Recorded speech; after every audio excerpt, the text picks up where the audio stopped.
the U.S. commitment to strengthening alliances in the Indo-Pacific region for peace and stability. And following his return from the Indo-Pacific, Secretary Austin and Secretary Blinken will host their Australian counterparts in Annapolis, Maryland on August 6th for the 2024 Australia-U.S. ministerial consultations.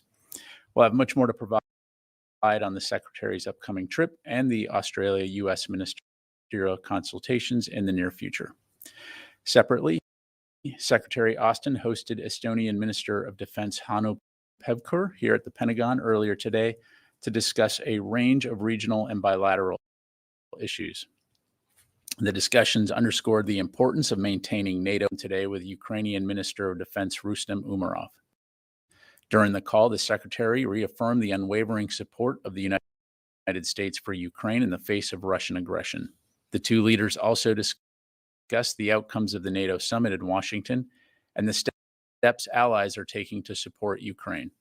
Minister Umerov provided Secretary Austin an update of dynamics on the ground in Ukraine as Ukraine's forces bravely continue to fight Russian aggression. A readout will be posted to defense.gov later today.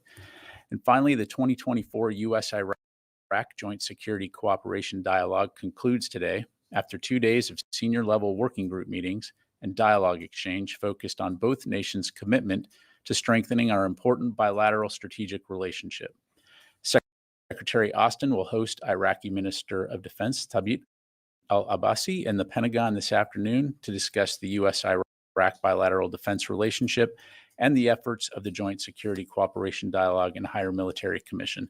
We'll provide readouts of both of these as soon as they become available. And with that, glad to take your questions. I know we've got AP on the phone, so we'll go to Tara Kopp. Hello, thank you. I wanted to know if Secretary Austin will be sitting in on any meetings between Netanyahu and White House officials this week, and if any discussions are on the table about increased weapons for Israel, either offensive weapons in Gaza or increased defense weapons like for Iron Dome. Thanks. Yeah, thanks, Tara. I don't have any meetings to read out at this time. If with the Secretary and the Prime Minister, if that changes, certainly we'll let you know. And nothing to announce at this time in terms of any additional security assistance or increased FMS. Is the 2,000-pound bomb still held up? Is that still the one shipment that has not been sent to Israel? Correct. There's the one shipment of 2,000-pound bombs that is still paused. Right, go to Idris. Just on the Iraq meeting between Iraqi and U.S. officials, is there a sort of goal to have some sort of agreement by the end of the meetings, by the end of the visit by the Iraqi minister, on the transition away from the coalition to a bilateral relationship, or is that something that doesn't need to happen as a result of the meetings? Yeah, so again, we'll have a readout in terms of the outcomes of the Joint Security Cooperation Dialogue, and really, as we've talked about before, so kind of two separate things, all interrelated. The JSCD, I have to use an acronym because this is the DoD, is as a forum by where we can discuss our bilateral security relationship. Of course, the Higher Military Commission was created out of last year's Joint Security Cooperation Dialogue. And so really what they do, Idris, is they provide a forum to discuss not only our bilateral security relationship, but in the context of the coalition in Iraq, what the transition of that will look like going forward. So right now, I don't have anything to read out in terms of decisions or timelines, but of course, recognizing that is a continued topic of interest, we'll be sure to keep you updated on that. Thank you. Yes, sir. Thank you, General Pat Ryder. So is the purpose of the discussion with Iraqis at this building to end the role of the coalition, international coalition? Well, again, just if you go back to Prime Minister Soudani's visit to Washington, D.C. earlier this year, they affirmed that we would review the factors to determine when and how the mission of the global coalition in Iraq would end and transition in an orderly manner to ensure or to an enduring bilateral security partnership. This is all, of course, in accordance with Iraq's constitution and the U.S.-Iraq Strategic Framework Agreement of 2008. So the Higher Military Commission is looking at that transition, what that will look like in the context of the threat that ISIS pose, operational considerations, as well as Iraqi security forces capacity. And so, again, nothing to announce right now. We'll be sure to keep you updated on this. Just one more, if you don't mind, on ISIS. Recently, CENTCOM released its 6 months activities in both Iraq and Syria, including Kurdistan region, that conducted 196 operations against ISIS. And on the contrary, ISIS launched 153 attacks in both countries. So in the discussions, did you consider the threats of ISIS? You know, again, without previewing the readout, I mean, certainly, I mean, this is a core function of this group, is to look at the threat that ISIS poses to the region, and also with the eye towards Iraq's important role when it comes to regional stability. Thank you very much. Tom? Hi, General. Thanks for doing this. It's quite wordy, isn't it? The descriptions that you're coming up with in terms of the transition in an orderly manner to ensure an enduring bilateral security partnership. Can you put that more in layman's terms? Like, what is a bilateral security partnership if not troops? Well, first of all, the global coalition is more than just the United States and Iraq, right? CJTF-OIR represents, dozens and dozens of countries that have come together to address the threat of ISIS. And so what we're talking about here is the transition of the coalition, which again is more than just the United States, but also through the Joint Security Cooperation Dialogue with an eye towards the U.S.-Iraq bilateral security relationship. What does that relationship look like? So that's what I'm talking about. But I do appreciate the commentary on my wordy responses. The security partnership, could that continue with U.S. troops on the ground? Or is that? Well, I think, again, the U.S.-Iraq bilateral security relationship is one thing, and the global coalition, which is U.S.-led right now in the region.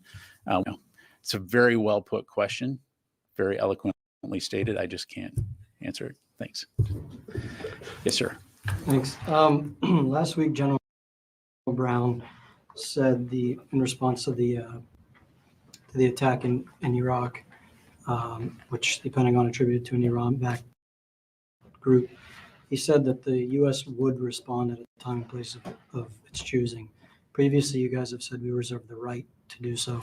Does that mean, can we interpret that as a decision has been made that the U.S. will respond?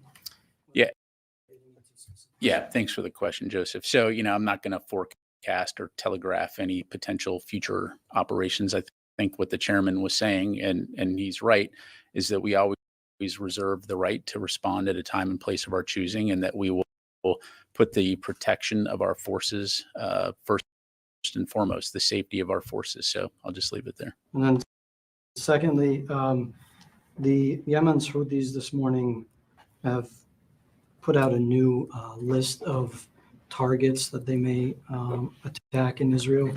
Among them includes what they say is the port of Ashdod, where the U.S. has transitioned the Gaza pier to the port of Ashdod for humanitarian aid. Are you guys taking these threats seriously too? Is there any concern that any U.S. assets could be in danger? Apart from the Red Sea, obviously, that's attacks have been going on. So a couple of things. So I think is demonstrated by our actions in the region, we're absolutely taking any Houthi threats seriously and continue to work with allies and partners to degrade and disrupt their capability to launch attacks in the Red Sea and in the region. As it relates to the potential impact on U.S. forces, as I just highlighted, we'll take all necessary measures to ensure that our forces are protected and take appropriate actions. But again, I won't get into potential future Just finally, actions. quickly, sources have told us that the U.S. shot down either drones or missiles as part of the Houthi attack on Tel Aviv, where one drone obviously got through. Can you confirm or deny that the U.S. shot down any or helped in the self-defense?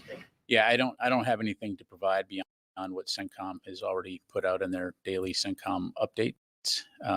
So just leave it there. Let me just go to the phone here real quick. WTOP, JJ Green. Yeah, General, thank you for this opportunity. Earlier today, BBC reported NATO Chief Stoltenberg said that Europe should be prepared for a decade of war in Ukraine. A decade of war is, I'm not sure that the West is prepared for that, but I'm wondering how long is the Pentagon prepared to stand by Ukraine, considering this statement and the conditions on the ground? Yeah, thanks, JJ. Well, I think our leadership has been clear on this, that we're going to stand by Ukraine. We're going to support their security and their inherent right to defend themselves. Of course, no one wants to see this war continue. But as long as Russia continues to occupy sovereign Ukrainian territory, and as long as the Ukrainians continue to fight against Russian aggression and for freedom, the United States will continue to support, as we've done since the beginning of Russia's illegal invasion. And as you've heard Secretary Austin say, Ukraine matters. The security of Ukraine matters, because if Russia is allowed to succeed in Ukraine, they won't stop there. And so this is, of course, of vital importance in terms of not only European security, but U.S. and international security. Thank you. Come back there. Yes, ma'am. Back to the Iraqi and U.S. bilateral meeting. During the process of estimation to determine the capability of the Iraqi forces, do you think that now it's time to have the U.S. troops withdrawal from Iraq based on the capability of the Iraqi forces now?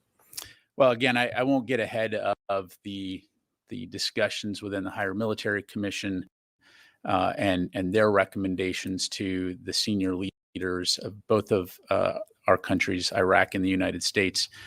So again, we'll continue to keep you updated on that front. The United States is committed to having a continuing bilateral security cooperation relationship with Iraq. We are fully supportive of Iraq and its important role in regional stability, and greatly respect Iraq as a partner, and also respect Iraq's sovereignty. So again, we'll have much more to provide in the near future. Sir. Thank you, sir. My question is that after President Biden's announcement that he is no longer running for the second term, and he fully endorsed and supported the Vice President Kamala Harris for the presidential or for the party's nomination. My question is that, number one, U.S. never had a female president or commander-in-chief. If this building or military is ready for a female commander-in-chief, and two, if Secretary is getting any messages from around the globe as far as this announcement is concerned, how they feel about this, maybe U.S. will have a female president. Yeah, thanks for the question. As I'm sure you can appreciate, I'm not going to get into political campaigns from here. The Pentagon, of course, will always support the commander-in-chief as elected by the people of the United States. And so I'll just leave it there. Thanks very much, sir. Thank you, General. How is the Pentagon observing the ongoing student protest in Bangladesh, where mass killings are being carried out by security forces under shoot-on-sight orders from the ruling prime minister? Hundreds have been killed and thousands injured. The internet has been shut down and nationwide curfew been declared. People are demanding the resignation of the prime minister, and the military is on the street. Security forces are using UN-marked armored personal vehicle, which has been condemned by the UN. So what is your observation? Yeah, sure. Of course, we're continuing to monitor the ongoing situation there. I would say, to echo what my colleagues at State Department have said is that we would call for calm and certainly don't want to see continued violence. So I'll just leave it there. Thank you. One Yes, sir. follow-up, if I may. Mhm. As US is the largest donor for the peacekeeping support to the UN, and those individuals who are involved in extreme violation of human rights in their own country, they are deploying to the UN peacekeeping mission. So what is your observation? Those who are not able to maintain peace in their own country, how can they? Yeah, again, I don't have much to provide from the podium here other than, again, we obviously don't want to see violence increase. We of course want there to be calm and recognition of human rights. And so I'll just leave it there, sir. Thank Sure. you, General. Greek government minister Georgiadis said on television the other day that they might raid the Turkish capital with the F-35s that they're going to acquire from the United States. Would you say that such statements from one NATO ally to the other are nothing but irresponsible? I'm not sure I understand what you're asking. You said that F-35s that they're going to acquire from the United States, that they might raid the Turkish capital. Those F-35s might appear suddenly one night in Turkey. So how would you evaluate that statement? Would you say that that's irresponsible from one NATO ally to the other? Yeah, I haven't seen that out there. So I don't have a comment other than, again, we would always want our NATO allies to work together and would not condone violence. So historically, the United States has kept a fine balance in providing defense equipment to the Turks and the Greek. Would you say that that balance has been tipped in one side's favor because it's... And I'll just leave it there. Thank you very much. Ma'am. Thank you, ma'am. Janie, how are you? Thank you very much. I thought you forgot my name. You got to call me someday. Pat now then. Okay. Or On dude. Ukraine, China, and North Korea. And Ukraine foreign minister will visit China today at the visitation of Chinese foreign minister Wang Yi. Do you think China can play a role in stopping Russia's aggression against Ukraine? It's an interesting question, Janie. So, certainly, as I mentioned before, we don't want to see the conflict in Ukraine go on forever. We want to see peace in Ukraine, but it has to come in terms that are acceptable to Ukraine. No decisions about Ukraine without Ukraine. And so China can play a productive role in terms of addressing Russia's malign and illegal activity in Ukraine. And so certainly if they're able to compel Russia to withdraw its forces and enable the restoration of peace, I think that would be a positive development. But certainly when it comes to the Ukrainian foreign minister and his conversations with his Chinese counterparts, I'd have to refer you to Ukraine. Another one, the Russian Vice Minister of Defense is visiting North Korea currently. It was also announced that weapons and defense industries were discussed as a follow-up to military cooperation with North Korea and Russia. How can you comment on this? Well, again, it's concerning that we continue to see North Korea and Russia further cooperating as it relates to the war in Ukraine. Again, as we've said many times, it's demonstrative of the fact that Russia is now having to seek support from countries like Iran and North Korea in order to obtain additional capabilities as they've experienced some logistical challenges. And so it's something we'll continue to keep a close eye on. Okay, let me come back to the room here. Louis. couple of questions on the coalition that you're referencing. Is that the global coalition against ISIS? Correct. Okay. So the U.S. presence has been acknowledged to be about 2,500 military personnel in whatever capacity inside Iraq. What is the complementary number of troops from the rest of the global coalition? I'd have to get back to you on that. I don't have that number in front of me. Now, you're talking about in Iraq? In Iraq. Yeah. So when it comes to the number of forces of other countries, that's something we really let other countries address. So, I'm only going to speak to the U.S. in that regard. Yeah, I'll just leave it there. And so these discussions are specifically about the coalition's presence inside Iraq, and not necessarily that the coalition itself will be done or that its mission is complete, correct? Well, again, this is something that the higher military commission is looking at, right, in terms of the three factors that I highlighted. What is the threat of ISIS? What are the operational requirements? And then what is the status of the ISF as it relates to being prepared to address the ISIS threat?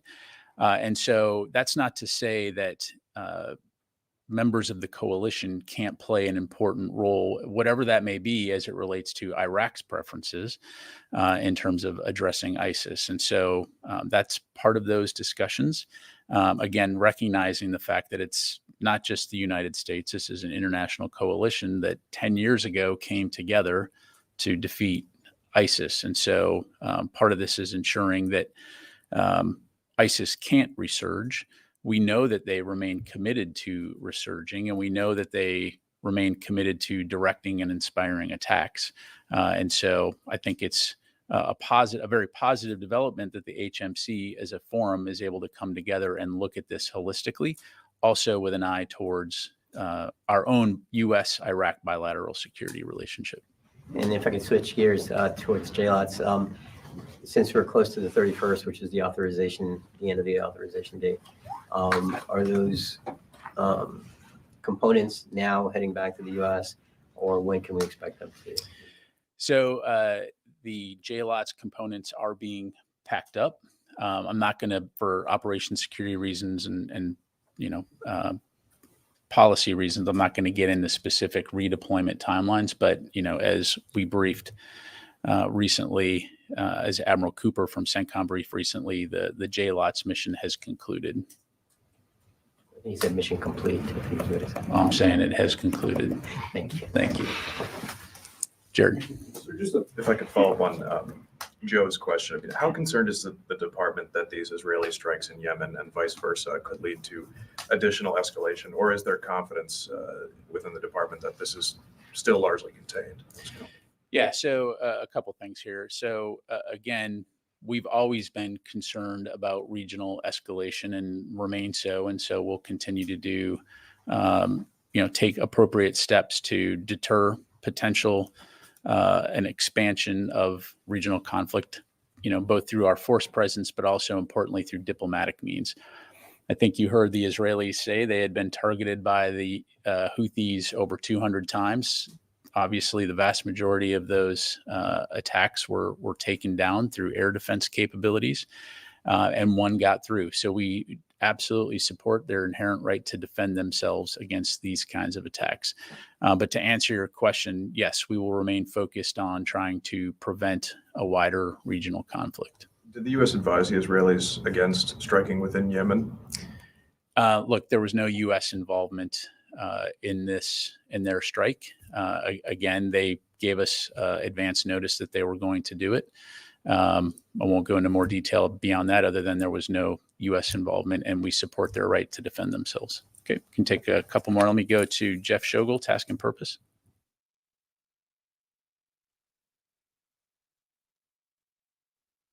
Are you there? Okay, nothing heard. All right, thanks very much, everybody. Appreciate your time today.